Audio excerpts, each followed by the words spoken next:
ministre de la Justice et de la Sécurité publique, Excellences, Monsieur le ministre de la Culture et de la Communication, Excellences, Monsieur le ministre chargé de la Solidarité et des Affaires humanitaires, Madame la Présidente de l'Association haïtienne des psychologues, APSI, Monsieur le porte-parole du CNEL, Mesdames et Messieurs les représentants des organisations de défense des droits de l'homme, Mesdames et Messieurs les représentants des associations de journalistes et des patrons de médias, chers bénéficiaires, Mesdames et Messieurs les représentants de la presse parlée, écrite, en ligne, télévisée, Mesdames et Messieurs, tout protocole observé.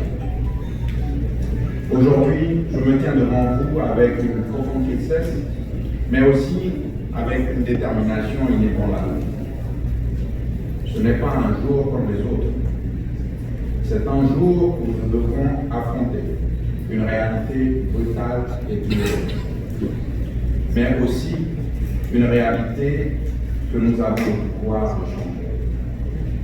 Le 24 décembre 2024 est une date qui restera à jamais gravée dans la mémoire de tous et de tous. Ce jour-là, Port-au-Prince n'a pas tremblé sous un séisme, mais sous la violence, la haine et l'incompréhension.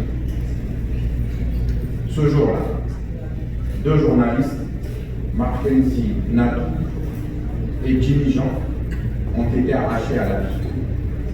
Un policier a également perdu la vie. 7 autres journalistes ont été blessés, certains brièvement. Je souhaiterais que nous prenions un instant pour dire leur nom. Miracle Bilondi, Floris Derambi, Balthazar Regina, Vernet Rosemont, Justin Josselin, Jean-Jacques Asperge, Pétion Robin. Parce que ce ne sont pas que des chiffres, ce sont des vies. Des âmes touchées trop tôt, des corps meurtris, des rêves interrompus, des familles plongées dans le deuil. Mackenzie et Jimmy n'étaient pas seulement des journalistes, ils étaient des pères, des fils, des frères et des amis. Ils étaient la voix de ceux qui n'en avaient pas. Et aujourd'hui, leur silence nous hurle leur absence. Mais il y a aussi ceux qui ont survécu, ceux qui, malgré la douleur et la peur, sont toujours parmi nous, essayant de recoller les morceaux d'un quotidien brisé. Ce sont nos héros, car chaque jour, ils se lèvent, prennent le micro, leur caméra, leur carnet et partent sur le terrain malgré la peur, malgré les menaces, malgré le poids du 24 décembre qui pèse sur leurs épaules.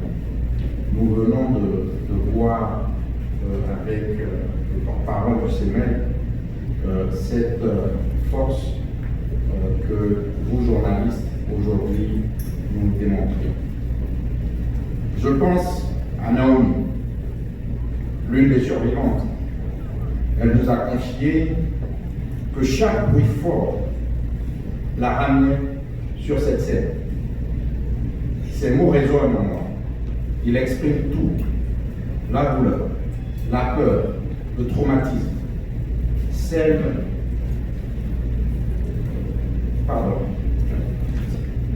mais ils portent aussi en eux une force immense, celle du courage de continuer. Pour eux, pour Naomi, nous tous les survivants que nous sommes ici aujourd'hui, ce programme d'appui psychosocial est une main tendue, une main pour les aider à se relever, une main pour leur dire « vous n'êtes pas seuls, nous sommes là, nous vous voyons, nous entendons votre douleur et nous allons vous aider à la surmonter ».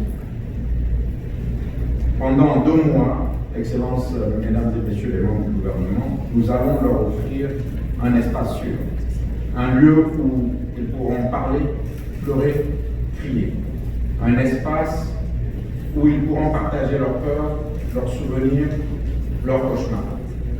Parce que la douleur, quand elle est partagée, devient plus légère à la vie. Nous organiserons, chers bénéficiaires, des séances de thérapie de groupe pour qu'ils puissent se soutenir mutuellement.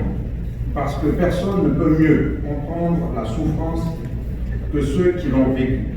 Et ceux qui en ressentent le besoin, des consultations individuelles seront mises en place et un espace intime, confidentiel, où ils pourront déposer leur fardeau un à un sera également mis à disposition. Mais ce programme ne s'arrête pas là. Nous allons aussi former une quinzaine de jeunes psychologues, car les besoins en santé mentale en Haïti sont immenses. Ces professionnels seront des lumières dans l'obscurité, des guides pour accompagner les victimes de violences, leur donner espoir, leur insuffler la force de continuer. Monsieur le porte-parole du CEMEL, on discutait tout à l'heure avec le ministre de la Communication, quant aux besoins en formation et en équipement, pour que vous puissiez, autant que faire se peut, faire vos activités en toute sérénité et en toute sécurité. Excellences, mesdames et messieurs les membres du gouvernement, mesdames et messieurs, ce programme est un acte de résistance, une affirmation que malgré la violence, malgré la peur, nous ne céderons pas. Nous refusons de laisser l'obscurité étouffer les voix de ceux qui éclairent le monde. Aux journalistes ici présents, je veux vous dire ceci. Vous êtes nos yeux, nos oreilles, notre conscience. Vous êtes ceux qui nous rappellent et qui nous rapportent la vérité, même lorsqu'elle est dure à entendre. Vous nous rappelez que malgré tout, il y a encore de l'espoir. Et aujourd'hui, c'est à nous de vous rappeler que vous n'êtes pas seuls, que votre bien-être compte et que votre voix compte également. Et aujourd'hui, nous en avons la preuve avec la présence de 3 membres du gouvernement qui voudraient vous montrer et partager leur solidarité. Je tiens donc à remercier tous ceux qui ont rendu ce projet possible. Grâce au fonds précieux du Fonds mondial de la santé, du Fonds mondial pour la défense des médias, l'Association haïtienne de psychologie, pour son expertise et son engagement, le collectif des médias en ligne pour leur rôle essentiel dans la mobilisation des journalistes et tous nos partenaires locaux et internationaux. Votre soutien est une preuve tangible de la solidarité qui unit notre communauté. Et je voudrais également remercier mon équipe, en particulier Violette Souma, qui est en charge du programme communication et information, qui a été celle qui a poussé pour que cette activité puisse se tenir. En conclusion, je veux que nous ayons une pensée pour Mackenzie et Jimmy, pour leur courage, pour leur sacrifice. Une pensée pour les survivants qui portent en eux des cicatrices visibles et invisibles, mais qui, avec notre soutien, votre soutien, pourront retrouver la force d'avancer. Ensemble, faisons de ce programme un catalyseur de changement, un symbole d'espoir pour les journalistes, pour Haïti et pour tous ceux qui croient en la puissance de l'information et de la résilience. Je vous remercie.